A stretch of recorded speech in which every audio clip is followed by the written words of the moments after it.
তো নমস্কার বন্ধুরা, আশা করি সকলে ভালো আছো।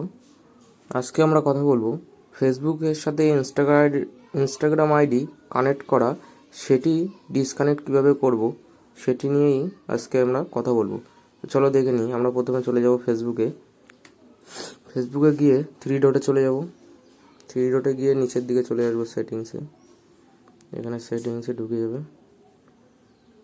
এবার এখান দিয়ে এই যে অ্যাকাউন্টে চলে আসবে। তারপরে এখান দিয়ে নিচে চলে আসবে। নিচে এই যে এখানে দেখতে পাচ্ছ বন্ধুরা, তোমার যে ইনস্টাগ্রাম আইডি ফেসবুকের সাথে লিঙ্ক করা আছে সেই ইনস্টাগ্রাম আইডি চলে এসছে। তো তুমি যদি ফেসবুকের থেকে সেই ইনস্টাগ্রাম আইডিটি সরিয়ে নিতে চাও বা ডিসকানেক্ট করে দিতে চাও, তো এখান থেকে রিমুভ করে দেবে। Remove account, confirm, create a password. এখান থেকে করার পরে এখানে তোমাদের যে নাম্বারের সাথে ফেসবুক অ্যাকাউন্ট কানেক্ট আছে সেই নাম্বারটিতে একটি কোড যাবে।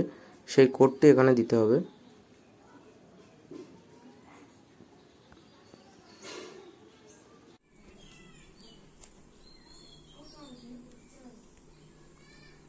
তো বন্ধুরা দেখতে পাচ্ছ এখান থেকে আমার অ্যাকাউন্টটি রিমুভের জন্য চলে এসেছে। তো এখান থেকে তোমাদের ইয়েস করতে হবে। ওখানে তোমাদের পাসওয়ার্ড চাবে এবং পাসওয়ার্ডের আগে তোমাদের যে নাম্বারের সাথে কানেক্ট আছে সেই নাম্বারে ওটিপি যাবে। তো ওটিপি যাওয়ার পরে সেখানে ওটিপিটা দেওয়ার পরে তোমাদের পাসওয়ার্ড চাইবে। তোমাদের যে ফেসবুকের যে পাসওয়ার্ড সেটা ওখানে দেবে। দেওয়ার পরে এখানে চলে আসবে। এখান থেকে ইয়েস করে দেবে। এই অপশানটি ইয়েস করে দিলে 15 দিনের মধ্যে তোমাদের আইডিতে এখান থেকে রিমুভ হয়ে যাবে। তো এই যে